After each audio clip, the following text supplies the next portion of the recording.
WhatsApp programme ਵਿੱਚ ਆਪ ਸਭ ਦਰਸ਼ਕਾਂ ਦਾ ਬਹੁਤ-ਬਹੁਤ ਸਵਾਗਤ ਹੈ।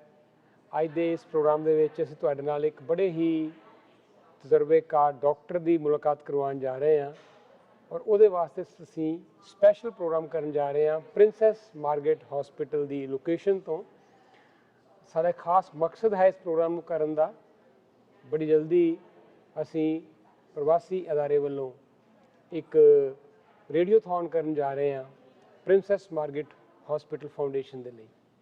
ਇਹ ਹਸਪੀਟਲ ਜੋ ਕਿ ਦੁਨੀਆ ਦੇ ਵਿੱਚ ਬਹੁਤ ਹੀ ਪ੍ਰਸਿੱਧ ਹਸਪੀਟਲ 'ਚੋਂ ਇੱਕ ਹੈ, one of the best cancer research hospitals in the world, ਉਹਨਾਂ ਦੇ ਵਿੱਚ ਇਸ ਹਸਪੀਟਲ ਦਾ ਨਾਮ ਹੈ। ਔਰ ਡਾਕਟਰ ਰਜਤ ਕੁਮਾਰ ਜਿਹੜੇ ਬੜੇ ਹੀ ਪ੍ਰਸਿੱਧ ਇੱਥੋਂ ਦੇ ਡਾਕਟਰ ਨੇ, ਹੈਮੇਟੋਲੋਜੀ ਡਿਪਾਰਟਮੈਂਟ ਦੇ ਉਹ ਹੈੱਡ ਨੇ, ਉਹ ਸਾਡੇ ਨਾਲ स्पेशल तौर के उत्ते जुड़े हैं इस प्रोग्राम में हिस्सा लेने लिए। उन्होंने करते हैं स्वागत। डॉक्टर रजत, आपका बहुत बहुत स्वागत है। थैंक यू जी। और बहुत अच्छा लग रहा है आपकी इस लोकेशन पे आके आपसे बात करते हुए, और भी अच्छा लग रहा है कि हम एक भारतीय मूल के अपने किसी भाई से बात कर रहे हैं जो इस कंट्री में आए और इस हद तक इस लेवल तक आप पहुँचे हैं कि आप एक डिपार्टमेंट को हेड कर रहे हैं। पहले तो आप हमें अपनी थोड़ी सी जर्नी के बारे में बताएं। थैंक यू, आप यहाँ पे आए हैं, बहुत अच्छा लगा, क्योंकि हमारे इंडियन कम्युनिटी के लोग इस प्रोग्राम में शायद पहली बार कोई कर रहा है। तो मेरी जर्नी है, मैं यहाँ तो करीब 2 साल से हूँ। अच्छा। पर शुरू में मैं इंडिया में था और वहाँ मैं all India institute of medical sciences जो दिल्ली में है वहाँ पे प्रोफेसर था हीमेटोलॉजी का जी। और वहाँ मैंने एक बोन मैरो ट्रांसप्लांट सेंटर शुरू किया था। एंड उसके पहले मैं इंडियन आर्मी में था, मेडिकल कोर में ऑलमोस्ट 20 इयर्स। वहाँ भी मैंने एक बोन मैरो ट्रांसप्लांट सेंटर शुरू किया था दिल्ली में। फिर मुझे इनविटेशन मिला विनिपेग से, मैनिटोबा से, तो मैं वहाँ करीब 10 साल पहले गया था और वहाँ 10 इयर्स मैंने स्पेंड किए, जिसमें ब्लड कैंसर और कैंसर रिलेटेड चीज़ें में मैं ट्रीट करता था। और फिर 2 साल पहले मैं यहाँ प्रिंसेस मार्गरेट में आया हूँ। अभी भी ये समझा जाता है कि जो कैंसर है ये ऐसी एक बीमारी है, इसका नाम सुनते ही लोगों में खौफ, एक डर बैठ जाता है। ऐसा लगता है कभी शायद इसका इलाज होगा ही नहीं, और जिसको कैंसर हुआ पता नहीं वो बचेगा कि नहीं बचेगा पेशेंट, इस तरह का खौफ रहता है। आपने भारत में भी काम किया है, आपने यहाँ भी काम किया है। इससे पहले कि हम प्रिंसेस मार्गरेट हॉस्पिटल की बात करें, मैं चाहूँगा कि आप थोड़ा कंपैरिजन करके हमें बताएं कि यहाँ की फैसिलिटीज़ और वहाँ की फैसिलिटीज़ में क्या अंतर है। जी, अंतर तो बहुत है। अंतर ये है कि इंडिया में रिसोर्सेज कम हैं, सुविधा कम है और शुरू की जा रही हैं। और प्रिंसेस मार्गरेट तो वर्ल्ड का, हम बोलते हैं, पहले 5 सेंटर्स के बीच में माना जाता है जी। इसमें कोई शक नहीं है। तो मैं थोड़ा इंडिया से शुरू करूँगा। मैंने ये फील्ड ज्वाइन क्योंकि उस समय कैंसर किसी को होता था तो आप ठीक बोल रहे हैं, कोई ख़ास इलाज था नहीं।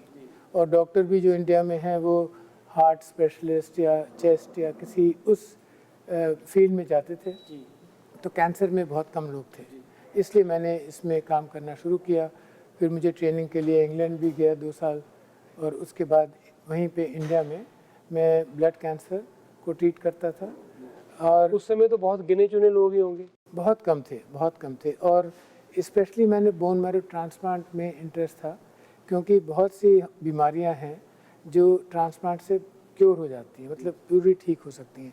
वो सिर्फ कैंसर नहीं है, कुछ और भी। अपने दर्शकों को शायद नाम पता हो, थैलेसीमिया।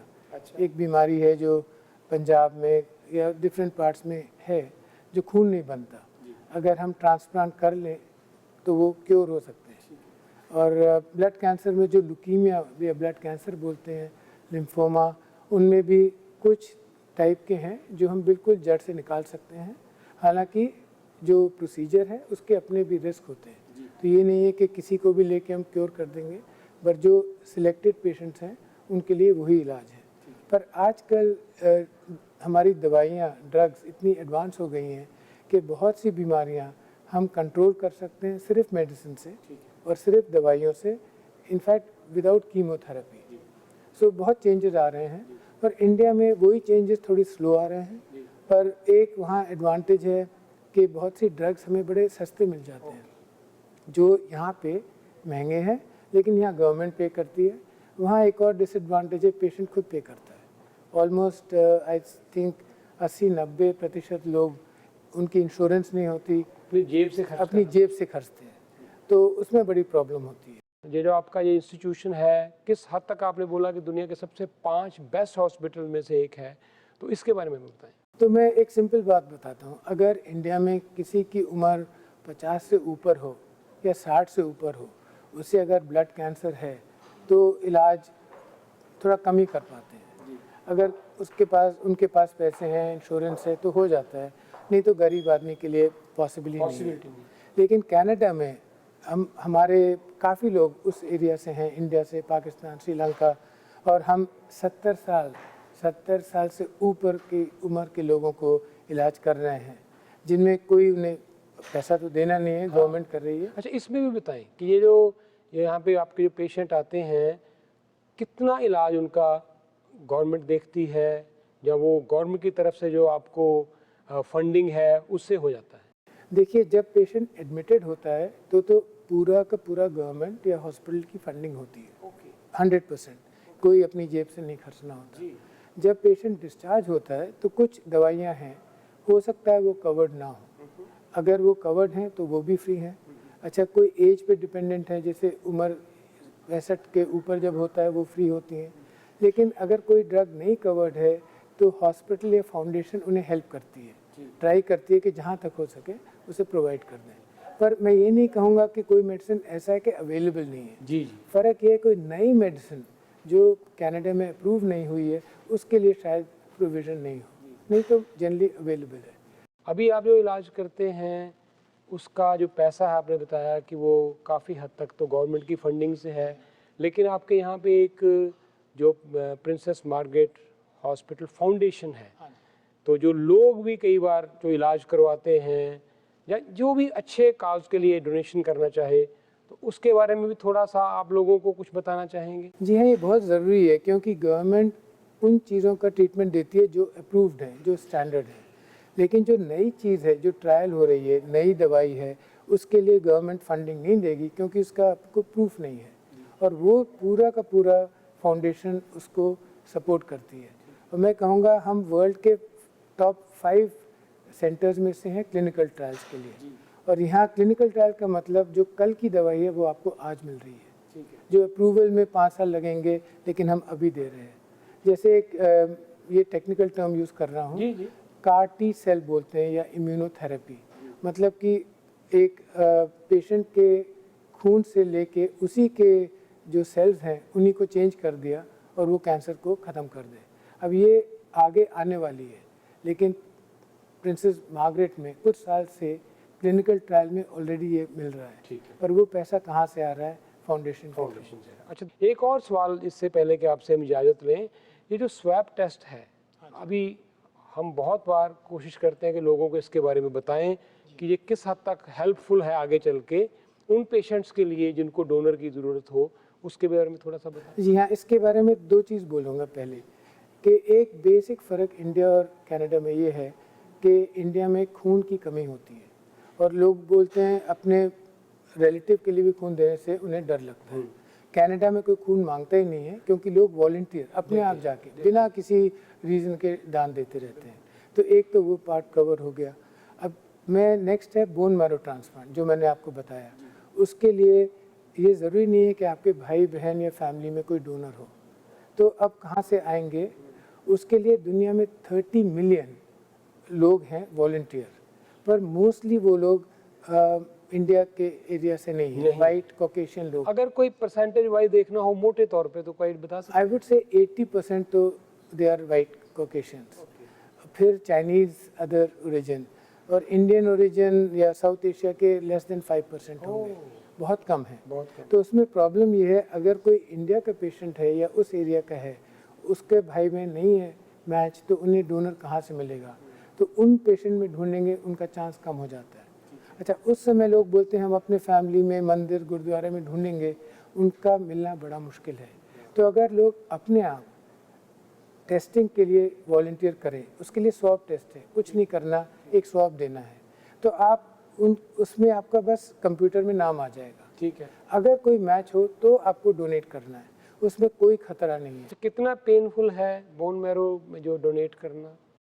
पहली सवाल तो मैं ये बोलूँगा कि हो सकता है बिल्कुल ही पेन ना हो। अच्छा। क्योंकि बोन मैरो मतलब कि हम हड्डी से सेल निकाल रहे हैं, वो एक्चुअली बहुत कम होता है। ठीक है। नॉर्मली एक नई टेक्निक आ गई है। अच्छा। कि आपके खून से ही वो सेल निकाल लेते हैं। बिल्कुल।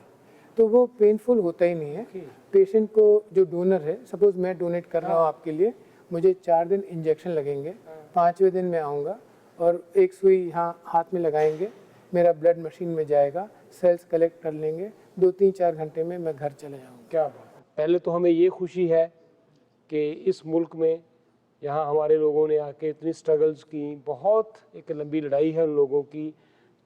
हम पॉलिटिक्स में, बिजनेस में, बहुत से क्षेत्रों में बहुत अच्छा काम कर रहे हैं, लेकिन आप जैसे जब लोगों को मिलते हैं तो हमें ये भी प्राउड होता है कि मेडिकल साइंस के फील्ड में भी हमारे लोग पीछे नहीं हैं। तो मैं ये कहूँगा जो हेड हैं डिपार्टमेंट पूरा मेडिकल ऑन्कोलॉजी और हीमेटोलॉजी, वो हैं डॉक्टर अमित ओझा। अच्छा।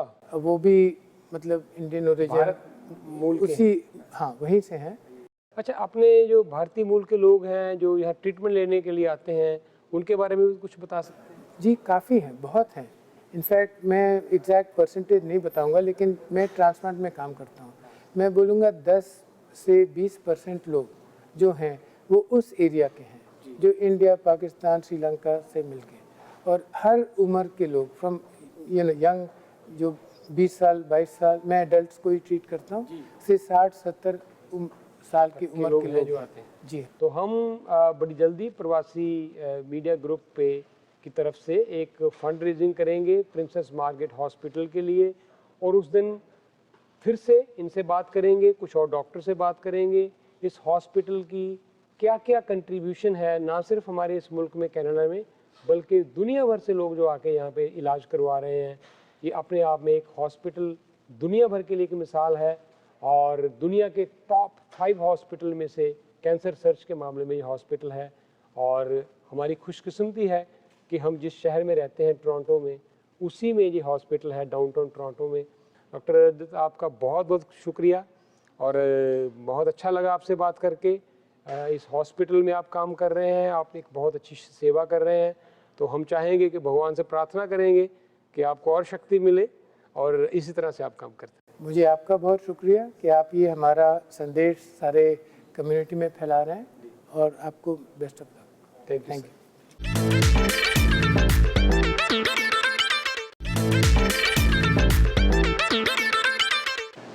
व्हाट्सएप प्रोग्राम ਵਿੱਚ ਇੱਕ ਵਾਰੀ ਫਿਰ ਤੋਂ ਤੁਹਾਡਾ ਸਵਾਗਤ ਹੈ ਬ੍ਰੇਕ ਤੋਂ ਬਾਅਦ। ਔਰ ਅੱਜ ਅਸੀਂ ਇਹ ਸਪੈਸ਼ਲ ਪ੍ਰੋਗਰਾਮ ਜਿਹੜਾ ਹੈ ਇਹ ਪ੍ਰਿੰਸੈਸ ਮਾਰਗरेट ਹਸਪੀਟਲ ਦੀ ਲੋਕੇਸ਼ਨ ਤੋਂ ਕਰ ਰਹੇ ਹਾਂ।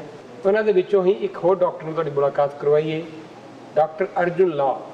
तो थोड़ा जिहा इन्हों का जो यूनीक है नेम, लास्ट नेम लॉ, पर ये पक्के पंजाबी है। तो आओ थोड़ी मुलाकात करिए। डॉक्टर साहब थोड़ा बड़ा स्वागत करते हैं। थैंक यू वेरी मच जी, बहुत खुशी हो रही है कि तुसी साडा इंटरव्यू ले रहे हैं जी। थोड़ा अपने बारे समझो जानकारी।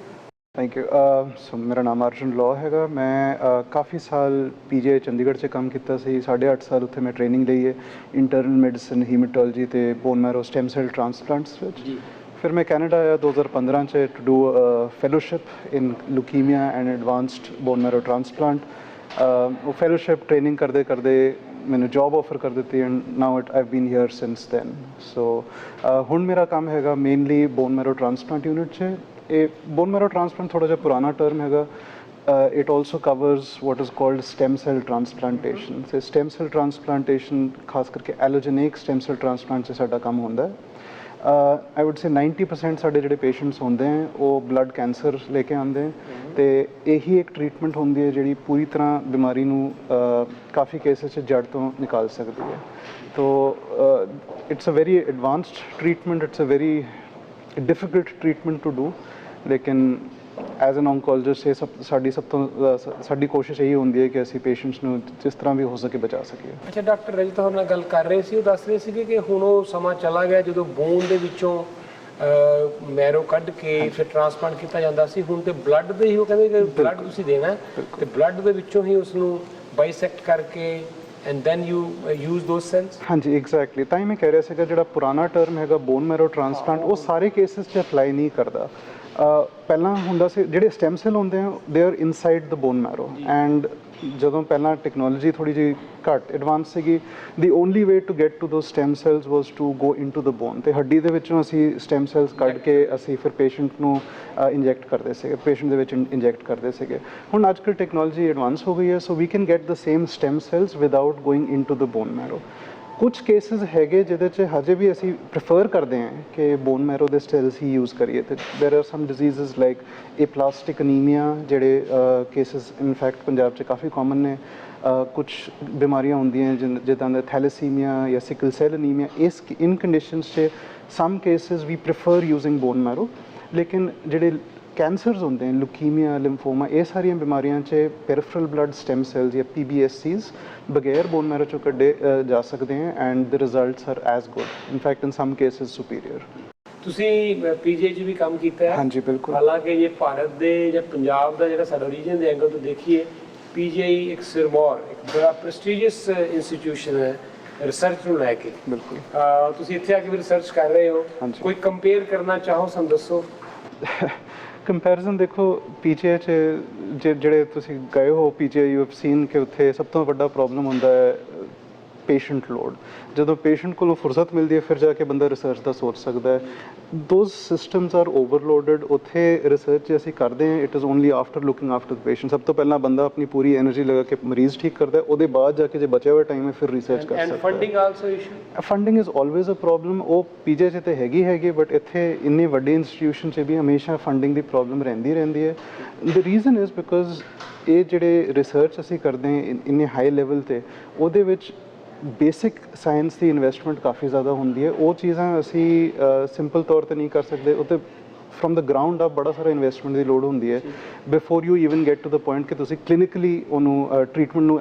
ਟੂ ਦ ਕਲੀਨਿਕ ਲਾ ਸਕਦੇ ਹੋ ਬੜੇ ਮੇਰੇ ਖਿਆਲ ਕਿਸਮਤ ਵਾਲੇ ਲੋਕ ਹੈ ਜਿਹੜੇ ਕੈਨੇਡਾ ਵਰਗੇ ਮੁਲਕ ਦੇ ਰਹਿੰਦੇ ਜਿੱਥੇ ਇਹਦੀ ਹਾਈ ਕਲਾਸ ਫੈਸਿਲਿਟੀ ਅਵੇਲੇਬਲ ਬਿਲਕੁਲ ਜੀ and this is something that I've noticed on a daily basis ਸਾਡੇ ਕੋਲ ਪੇਸ਼ੈਂਟਸ ਆਉਂਦੇ ਹੈ ਮਤਲਬ ਡੇ 1 ਤੋਂ ਇਹਨਾਂ ਦੀ ਟ੍ਰੀਟਮੈਂਟ ਸ਼ੁਰੂ ਹੋ ਜਾਂਦੀ ਹੈ ਕਿਸੇ ਨੂੰ ਇਹ ਨਹੀਂ ਸੋਚਣਾ ਪੈਂਦਾ ਕਿ ਹੁਣ ਮੈਂ ਆਪਣੇ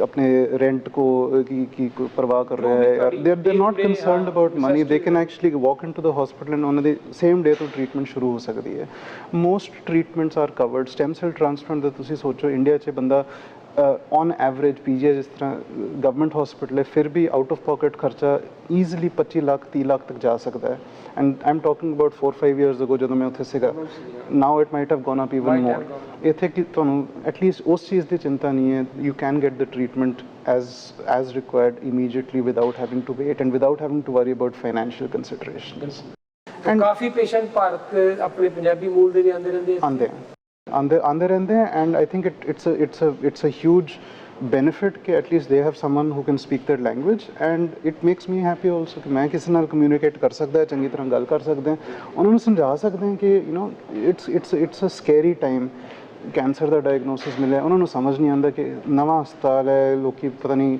ਦੇ are talking about clinical trials and survival rates and ਇਹ ਸਾਰੀਆਂ ਚੀਜ਼ਾਂ ਉਹਨਾਂ ਨੂੰ ਕੀ ਸਮਝ ਆਉਣਾ so having someone who can say that in their language ਕੋਈ ਚੰਗੀ ਤਰ੍ਹਾਂ ਉਹਨਾਂ ਨੂੰ ਸਮਝਾ ਸਕਦਾ ਹੈ it's a huge advantage and I am blessed to be able to do that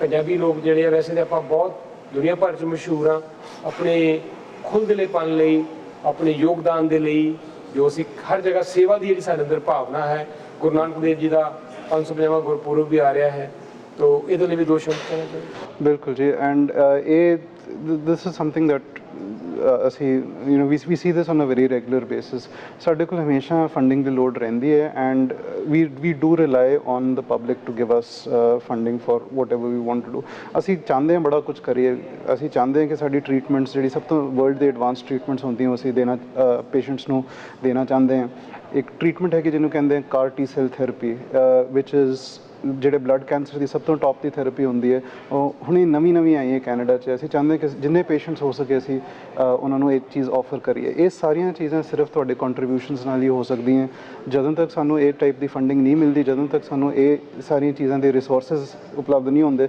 ਅਸੀਂ ਅੱਗੇ ਜਾ ਕੇ ਆਪਣੇ ਹਸਪੀਟਲ ਨੂੰ ਅੱਗੇ ਜ਼ਿਆਦਾ ਡਿਵੈਲਪ ਨਹੀਂ ਕਰ ਸਕਦੇ we will be stuck providing standard of care we always appreciate donations ਜਿੰਨਾ ਲੋਕੀ ਸਾਨੂੰ ਡੋਨੇਟ ਕਰ ਸਕਦੇ ਹੈ it will what we can guarantee is that it will be used for the right reasons ਸਾਡੇ ਕੋਲ ਹਮੇਸ਼ਾ ਇਸ ਚੀਜ਼ ਦੀ ਲੋੜ ਹੈਗੀ and we can definitely use it and do some great things with it. Wonderful. ਔਰ ਇਹਦੇ ਨਾਲ ਮੈਂ ਲਾਸਟ ਇਹ ਵੀ ਗੱਲ ਕਹਿਣਾ ਚਾਹਾਂਗਾ ਕਿ ਕੈਂਸਰ ਦੀ ਜਿਹੜੀ ਇੱਕ ਡੈਫੀਨੇਸ਼ਨ ਹੈ, ਪਰਿਭਾਸ਼ਾ ਹੈ, ਕੈਂਸਰ ਤੇ ਪਹਿਲਾਂ ਤਾਂ ਸ਼ਬਦ ਸੁਣਦਿਆਂ ਹੀ ਇਨਸਾਨ ਥੋੜਾ ਡਰ ਜਾਂਦਾ ਹੈ ਕਿ ਪਤਾ ਲੱਗੇ ਕਿਸੇ ਨੂੰ ਕੈਂਸਰ ਹੋ ਗਿਆ ਹੈ, ਉਸੇ ਵੇਲੇ ਹੀ ਜਾਨ ਨਿਕਲ ਜਾਂਦੀ ਹੈ ਕਿ ਇੱਕ ਐਸੀ ਲਾ ਇਲਾਜ ਬਿਮਾਰੀ ਲੱਗ ਗਈ, ਪਤਾ ਨਹੀਂ ਹੁਣ ਬੰਦਾ ਬਚੇਗਾ ਕਿ ਨਹੀਂ।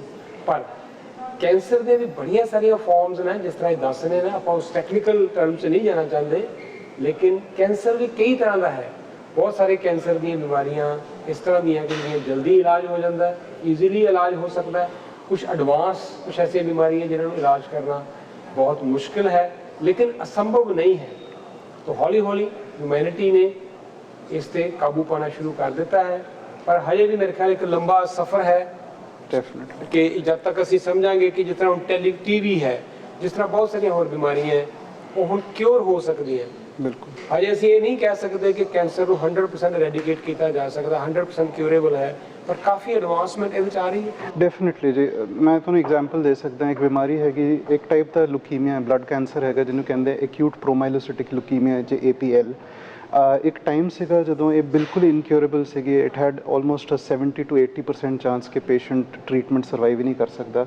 ਹੁਣ ਉਹਦੀ ਨਵੀਂ ਟ੍ਰੀਟਮੈਂਟਸ ਆਈਆਂ, ਗੋਲੀਆਂ ਆਈਆਂ हैं ਜਿਹਦੇ ਨਾਲ ਇਹ ਬਿਮਾਰੀ ਆਲਮੋਸਟ 80% ਚ ਕਿਉਰ ਹੋ ਸਕਦੀ ਹੈ।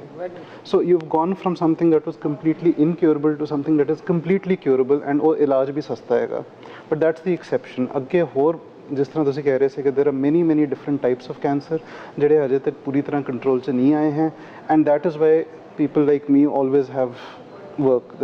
ਸਾਡਾ ਕੰਮ ਕਦੇ ਪੂਰਾ ਨਹੀਂ ਹੋ ਸਕਦਾ, ਹਮੇਸ਼ਾ ਕੋਈ ਨਾ ਕੋਈ ਇਸ ਟਾਈਪ ਦੀ ਬਿਮਾਰੀ ਰਹਿ ਜਾਂਦੀ ਹੈ ਜਿਹਨੂੰ ਅਸੀਂ ਚੰਗੀ ਤਰ੍ਹਾਂ ਕੰਟਰੋਲ ਨਹੀਂ ਕਰ ਸਕਦੇ, ਜਿਹੜੀ ਟ੍ਰੀਟਮੈਂਟ ਸਾਡੇ ਕੋਲ ਅਵੇਲੇਬਲ ਹੈਗੀਆਂ ਉਹ ਕੰਮ ਨਹੀਂ ਕਰਦੀਆਂ। And that's why we have to keep doing research, that's why we have to keep working ਕਿ ਉਹ ਜਿਹੜੀਆਂ ਬਿਮਾਰੀਆਂ ਉਹਨਾਂ ਨੂੰ ਵੀ ਅਸੀਂ ਕੰਟਰੋਲ ਕਰ ਸਕੀਏ। ਦੁਨੀਆ ਭਰ ਦੇ ਵਿੱਚ ਕੈਂਸਰ ਦੇ ਬਾਰੇ ਰਿਸਰਚ ਚੱਲ ਰਹੀ ਹੈ, ਅਲੱਗ-ਅਲੱਗ ਹਸਪੀਟਲ ਦੇ ਵਿੱਚ ਰਿਸਰਚ ਚੱਲ ਰਹੀ ਹੈ। ਉਹਨਾਂ ਦੇ ਵਿੱਚੋਂ ਹੀ ਇੱਕ ਹਸਪੀਟਲ ਪ੍ਰਿੰਸੈਸ ਮਾਰਗਰੇਟ ਹਸਪੀਟਲ ਇੱਥੇ ਟੋਰਾਂਟੋ ਦੇ ਵਿੱਚ ਹੈ, ਸਾਡੇ ਸ਼ਹਿਰ ਦੇ ਵਿੱਚ ਹੈ, ਜਿੱਥੇ ਇਲਾਜ ਅਵੇਲੇਬਲ ਹੈ। ਲੇਕਿਨ ਇਹਨਾਂ ਦੇ ਨਾਲ ਇਹਨਾਂ ਨੂੰ ਤੁਹਾਡੇ ਸਹਿਯੋਗ ਦੀ ਵੀ ਲੋੜ ਹੈ। ਸੋ ਅਸੀਂ ਤੁਹਾਨੂੰ ਫਿਰ ਅਪੀਲ ਕਰਾਂਗੇ ਕਿ ਤੁਸੀਂ ਕੋਸ਼ਿਸ਼ ਕਰੋ ਆਪਣੀ ਨੇਕ ਕਮਾਈ ਦੇ ਵਿੱਚੋਂ ਥੋੜ੍ਹਾ ਬਹੁਤਾ ਪੈਸਾ ਕੱਢੋ, ਇਸ ਹਸਪੀਟਲ ਨੂੰ ਜ਼ਰੂਰ ਦਿਓ ਤਾਂ ਕਿ ਇਹ ਜਿਹੜੇ ਇੱਥੇ ਰਿਸਰਚ ਚੱਲ ਰਹੀ ਹੈ ਉਹਦੇ ਵਿੱਚ ਇਹਨਾਂ ਨੂੰ ਉਹਦਾ ਸਹਿਯੋਗ ਮਿਲ ਸਕੇ। ਇਸ ਤੁਹਾਡੇ ਸਾਰਿਆਂ ਦੇ, ਜਿੰਨੇ ਵੀ ਸਾਡੇ ਲਿਸਨਰਸ ਨੇ, ਜਿੰਨੇ ਵੀ ਸਾਡੇ ਵਿਊਅਰਸ ਨੇ, ਸਭ ਦੇ ਸ਼ੁਕਰਗੁਜ਼ਾਰ ਹਾਂ ਕਿ ਜਦੋਂ ਅਸੀਂ ਵੀ ਤੁਹਾਨੂੰ ਅਪੀਲ ਕਰਦੇ ਹਾਂ ਤੁਸੀਂ ਹਮੇਸ਼ਾ ਵੱਧ ਚੜ੍ਹ ਕੇ ਅੱਗੇ ਚੱਲ ਕੇ ਸਾਥ ਦਿੰਦੇ ਹੋ। ਤੋਂ ਬੜੀ ਜਲਦੀ ਅਸੀਂ ਅਨਾਉਂਸ ਕਰਾਂਗੇ ਉਸ ਡੇਟ ਨੂੰ ਜਦੋਂ ਤੁਹਾਡੀ ਅਸੀਂ ਰੇਡੀਓਥੋਨ ਦੇ ਉੱਤੇ ਪਲੈਜਿਸ ਮੰਗਾਂਗੇ। ਆਪਣੀ ਨੇਕ ਕਮਾਈ ਦੇ ਵਿੱਚੋਂ ਤੁਸੀਂ ਥੋੜ੍ਹਾ ਬਹੁਤਾ ਯੋਗਦਾਨ ਪਾਓ, ਇਹ ਤੁਹਾਨੂੰ ਅਸੀਂ ਅਪੀਲ ਕਰਾਂਗੇ।